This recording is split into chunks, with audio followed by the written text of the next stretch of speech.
माता सीता की नित्यनेम की कथा। एक बार कार्तिक मास की महिमा जानने के लिए कुमार कार्तिकेय ने भगवान शिव से पूछा कि कार्तिक मास को सबसे पूर्ण महीना क्यों माना जाता है। इस पर भगवान शिव ने कहा कि नदियों में जैसे गंगा श्रेष्ठ है, भगवानों में विष्णु श्रेष्ठ है, उसी प्रकार महीनों में कार्तिक का महीना सबसे श्रेष्ठ है। इस महीने में भगवान श्री हरि विष्णु जल के अंदर निवास करते हैं, इसीलिए इस महीने में नदियों एवं तालाब में स्नान करने से और विष्णु भगवान की पूजा करने से अनंत फलों की प्राप्ति होती है। जब भगवान श्री हरि विष्णु ने श्री कृष्ण रूप में अवतार लिया था, तब रुक्मणी और सत्यभामा उनकी पत्नी थी। सत्यभामा पूर्व जन्म में एक ब्राह्मण की पुत्री थी। युवावस्था में एक दिन उनके पति को और पिता को एक राक्षस ने मार दिया था। ब्राह्मण की पुत्री रोती रही। उसके बाद उसने अपने आप को संभाला और विष्णु भगवान के भक्ति में खुद को समर्पित कर दिया। वह सभी एकादशी का व्रत रखती थी।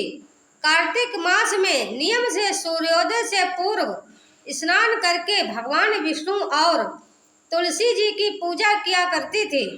बुढ़ापा आने पर एक दिन जब ब्राह्मण की पुत्री कार्तिक स्नान करने के लिए गंगा में डुबकी लगाई, तब उसे बुखार आ गया और वह बुखार से बुरी तरह से कांपने लगी और गंगा तट पर ही उसकी मृत्यु हो गई।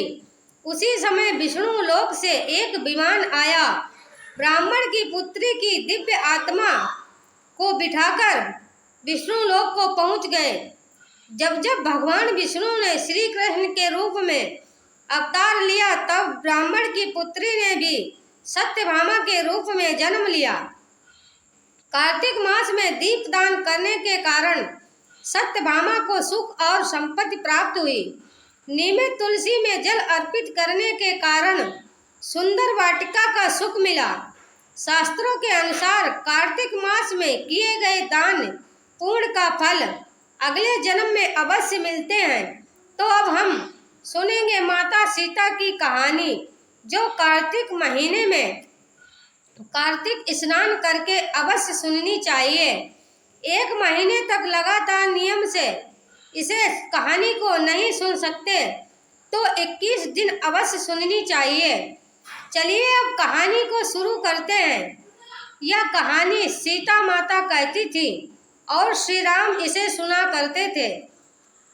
एक दिन श्री राम भगवान को किसी काम के लिए बाहर जाना पड़ गया, तो सीता माता कहने लगी कि हे भगवान, मेरा तो 12 वर्ष का नित्यनेम यानी नित्य नियम है।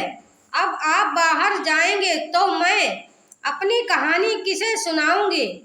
श्री राम ने कहा कि तुम कुएं की पाल पर जाकर बैठ जाना और वहां जो औरतें पानी भरने आएंगी उन्हें अपनी कहानी सुना देना। सीता माता कुएं की पाल पर जाकर बैठ जाती हैं। एक स्त्री आई। उसने रेशम की जड़ी की साड़ी पहन रखी थी और सोने का घड़ा ले रखा था। सीता माता उसे देख कहती हैं कि बहन, मेरा 12 वर्ष का नित्यनेम सुन लो। पर वह स्त्री बोली कि मैं तुम्हारा नित्यनेम सुनूंगी तो मुझे घर जाने में देर हो जाएगी और मेरी सास मुझसे लड़ेगी। उसने कहानी नहीं सुनी और चली गई। उसकी रेशम जड़ी की साड़ी फट गई। सोने का घड़ा मिट्टी के घड़े में बदल गया। सास ने देखा तो पूछा कि ये किसका दोष अपने सिर लेकर आई हो। बहू ने कहा कि कुएं पर एक औरत बैठी थी। उसने कहानी सुनने के लिए कहा, लेकिन मैंने सुनी नहीं जिसका यह फल मिला है। बहू की बात सुनकर अगले दिन वही साड़ी और घड़ा लेकर सास कुएं की पाल पर गई।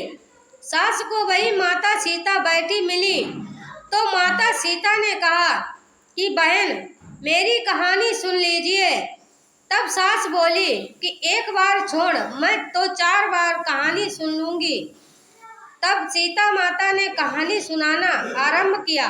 उन्होंने कहा, राम आए, लक्ष्मण आए, देश के पुजारी आए, नितनेम का नेम लाए। आओ राम, बैठो राम, तपी रसोई जियो राम, माखन मिश्री खाओ राम, दूध बतासा पियो राम, सूत के पलका बैठो राम, साल दुसाला ओढ़ो राम, साल दुसाला ओढ़ो राम। जब बोलूं जब राम ही राम, राम संवारे सबके काम, खाली घर भंडार भरेंगे, सबका बेड़ा पार करेंगे, श्री राम जय जय राम। सास बोली कि बहन, कहानी तो बहुत अच्छी लगी। कहानी सुनकर सास घर चली गई और उसकी साड़ी फिर से रेशम जड़ी की बन गई। मिट्टी का घड़ा सोने के घड़े में बदल गया। बहू कहने लगी, सासू माँ, आपने ये सब कैसे किया? सास ने कहा कि बहू, तू दोष लगा के आई थी और मैं अब दोष उतार कर आ रही हूँ। बहू ने फिर पूछा कि वह कुआं वाली स्त्री कौन है? सास बोली कि वे सीता माता थी। वे पुराने से नया कर देती हैं, खाली घर में भंडार भर देती हैं, वह लक्ष्मी जी का वास घर में कर देती हैं, आदमी की जो भी इच्छा हो उसे पूरा कर देती हैं। बहू बोली कि ऐसी कहानी मुझे भी सुना दो। सास बोली कि ठीक है, तुम भी सुनो। और सास ने कहानी शुरू की। फिर कहा, राम आए, लक्ष्मण आए, देश के पुजारी आए, नितनेम का नेम लाए। आओ राम, बैठो राम, तपी रसोई जियो राम, माखन मिश्री खाओ राम, दूध बतासा पियो राम, सूत के पलका बैठो राम, साल दुसाला ओढ़ो राम, साल दुसाला ओढ़ो राम। जब बोलूं जब राम ही राम, राम संवारे सबके काम, खाली घर भंडार भरेंगे, सबका बेड़ा पार करेंगे, श्री राम जय जय राम। कहानी सुनकर बहू बोली कि कहानी तो बहुत अच्छी है। सास ने कहा, ठीक है, इस कहानी को रोज कहा करेंगे। अब सास बहू रोज सवेरे उठती, नहाती धोती और पूजा करने के बाद नितनेम की सीता की कहानी कहती। एक दिन उनके यहाँ एक पड़ोस की औरत आई और बोली कि बहन, जरा सी अग्नि मुझे दे दो। तो वह बोली कि अग्नि तो अभी हमने नहीं जलाई है। पड़ोसन ने कहा कि तुम सुबह 4 बजे से उठकर क्या कर रही हो? फिर उन्होंने कहा कि सुबह उठकर हम पूजा करते हैं, फिर सीता माता की नितनेम की कहानी कहते हैं। पड़ोसन ने उनकी बात सुनकर फिर कहा कि सीता माता की कहानी कहने से तुम्हें क्या मिला है? वे बोली कि इनकी कहानी कहने से घर में भंडार भर जाते हैं, सारे काम सिद्ध होते हैं, मन की इच्छा भी पूरी होती है। पड़ोसन कहती है कि बहन, ऐसी कहानी तो मुझे भी सुना दो। फिर वह बोली कि ठीक है, तुम भी यह कहानी सुन लो। राम आए, लक्ष्मण आए, देश के पुजारी आए, नितनेम का नेम लाए। आओ राम, बैठो राम। सारी कहानी सुनने के बाद पड़ोसन कहने लगी, बहन, कहानी तो मुझे बहुत अच्छी लगी। अब वह पड़ोसन भी नितनेम सीता माता की कहानी कहने लगी। कहानी कहने से सीता माता ने पड़ोसन के भी भंडार भर दिए। अब तो पूरे मोहल्ले में नितनेम की कथा चल पड़ी। हर किसी की मनोकामना पूरी होने लगी। हे सीता माता, जैसे आपने उनके भंडार भरे, वैसे हमारे भी भरना। कहानी कहने वाले के भी और कहानी सुनने वाले के और हुंकार भरने वाले के भी, सभी की मनोकामनाएं पूर्ण करना। दोस्तों, अगर आपको हमारी कहानी अच्छी लगी हो तो वीडियो को लाइक और चैनल को सब्सक्राइब जरूर करें। मिलते हैं ऐसे ही एक नई कहानी के साथ। तब तक के लिए धन्यवाद। राधे राधे। जय श्री कृष्णा, जय श्री राधे।